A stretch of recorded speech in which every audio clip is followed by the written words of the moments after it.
San Agustín. Homilías sobre el Evangelio de San Juan. Lunes, quinta semana de Cuaresma. ¿Y en dónde debía predicar Jesús sino en el monte de los Olivos, en el monte del ungüento, monte del Crisma? El nombre Cristo quiere decir crisma, y crisma en griego quiere decir unción. Y en verdad que nos ungió, porque nos puso en condiciones de pelear contra el diablo. Habían conocido que el Salvador era enormemente bondadoso, porque de él estaba escrito: pasa y reina por medio de la verdad, de la mansedumbre y la justicia. Salmo 44:5. Trajo por lo tanto la verdad como doctor, la mansedumbre como libertador y la justicia como conocedor.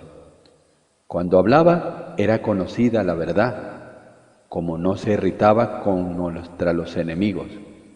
Era alabada su mansedumbre, por ello tentaron su justicia, poniendo a su vista un escándalo. Dijeron para sí: si juzga que debe dejársele estar, no tiene justicia. La ley no podía mandar lo que no era justo, y por esto invocan la ley diciendo: Moisés nos mandó en la ley apedrear estas tales. Pero como no debía abandonar la mansedumbre, por medio de la que ya había hecho amar a las gentes, habrá de decir que debe dejársela estar. Por esto exigen su determinación diciendo: tú, pues, ¿qué dices? Se proponían con esto encontrar ocasión de poderlo acusar, haciéndole aparecer como infractor de la ley. Por esto añade el evangelista: y esto lo decían tentándole, para poderle acusar. Pero el Señor obrará en justicia al contestar, y no abandonará su mansedumbre. Mas Jesús, inclinado hacia abajo, escribía con el dedo en la tierra, para manifestar que aquellos únicamente debía escribirse en la tierra, y no en el cielo, donde había dicho que sus discípulos se alegraran de haber sido inscritos. También puede decirse que, humillándose, como lo demostraba en la inclinación de su cabeza, hacía señales en la tierra, o que ya era tiempo de que su ley se escribiese en la tierra y fructificase, y no en piedra estéril como antes. No dijo: no sea apedreada, para que no pareciese que hablaba contra la ley. Tampoco dijo: sea apedreada, porque había venido no a perder lo que había encontrado, sino a buscar lo que había perdido. Pues, ¿qué responderá? El que entre ustedes esté sin pecado, tire contra ella la piedra el primero. Esta es la voz de la justicia. Sea castigada la pecadora, pero no por los pecadores. Cúmplase la ley, pero no por medio de los mismos que la quebrantan. Y habiéndoles herido con los rayos de la justicia, ni se dignó de verlos caer, sino que se separó de ellos su mirada. Por esto sigue, inclinándose de nuevo, continuaba escribiendo en la tierra.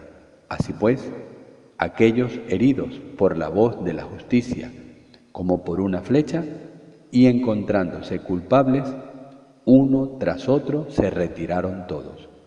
Y esto es lo que dice enseguida: ellos, cuando esto oyeron, se salieron los unos en pos de los otros. Y los ancianos primeros.